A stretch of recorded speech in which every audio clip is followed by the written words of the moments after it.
विद्यार्थी मित्र, डिजिटल माध्यमामुळे आजीवन शिकण्यासाठी या माध्यमातून शिक्षण, आरोग्यसेवा, आर्थिक साक्षरता आणि सामाजिक चळवळी आता केवळ मोठमोठ्या शहरापुरत्याच मर्यादित राहिलेल्या नाहीत, तर त्या आता आपल्या प्रत्येकाच्या घरापर्यंत पोहोचत आहेत.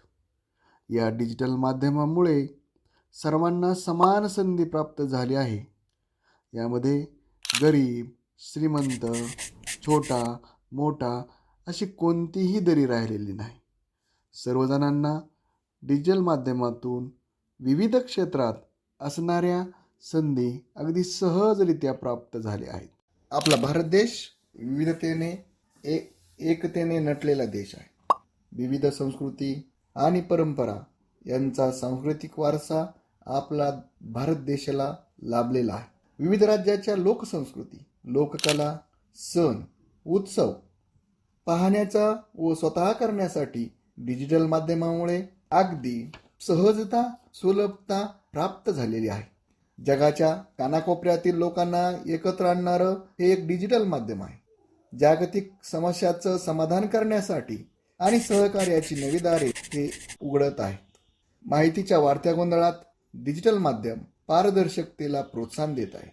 सत्यावर आधारित बातम्या आणि नागरिकांची जी पत्रकारिता आहे ही लोकांना खरे सत्य सांगण्याचे काम करत आहे. डिजिटल माध्यम सर्जनशीलतेला आणि नवकल्पनांना नवी दिशा देत आहे. ते नवीन पिढीतील उद्योजक आणि कलावंतांसाठी एक नवी संधी निर्माण करीत आहे. डिजिटल माध्यम सीमा रेषा ओलांडून मानवी विचारांना एकत्र आणत आहे.